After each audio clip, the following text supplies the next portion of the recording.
Okay, let me start with a question that's probably going to make you squirm a little. Would you still go swimming in the ocean if you knew there was a flesh-eating bacteria lurking in the water? Yeah, that's the vibe we're diving into today. 5 people are dead in Louisiana this year from Vibrio vulnificus, a bacteria that turns minor wounds into life-threatening infections. And suddenly, a summer beach trip sounds a lot more terrifying than a sunburn. But let's not panic yet. Let's break this down, because the real story here isn't just about a scary bug. It's about climate change, human behavior, and why some risks feel more real than others. First off, Vibrio vulnificus isn't new. It's been around forever, thriving in warm coastal waters, especially from May to October. But this year, Louisiana saw 5 deaths in 9 cases, a spike from the usual 1 death per year.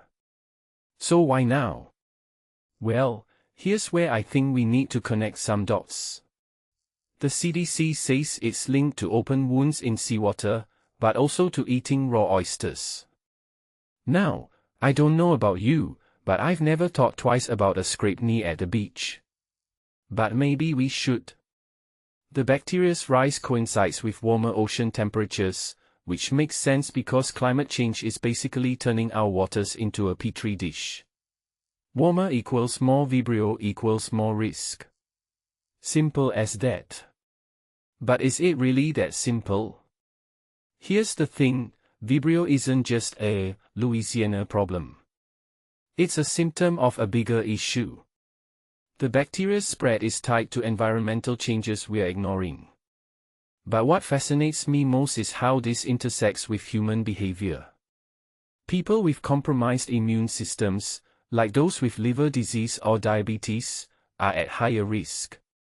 Which raises a question, are we, as a society, underestimating how our health choices, like diet, chronic disease rates, collide with environmental factors? Like, sure, you can blame the bacteria, but isn't part of the problem that our bodies are less equipped to handle these threats in the first place? Let's talk about the fear factor. The media calls it flesh-eating, which is obviously clickbaity, but it works. Why? Because it taps into a primal fear, something invisible that can kill you fast. Compare that to, say, car accidents, which kill thousands every year, but we don't bat an eye before hopping into a car. What makes Vibrio feel scarier? I think it's the lack of control. You can drive safely, but how do you avoid a bacteria in the water? The CDC's advice is basic: don't swim with open wounds, cook your oysters, wear gloves. But here's my take, people aren't going to stop eating raw oysters or avoid the beach because of a rare bacteria. We downplay risks that feel abstract until they're not. And when they're not, we freak out. It's a cycle. Now, let's get into the deeper stuff.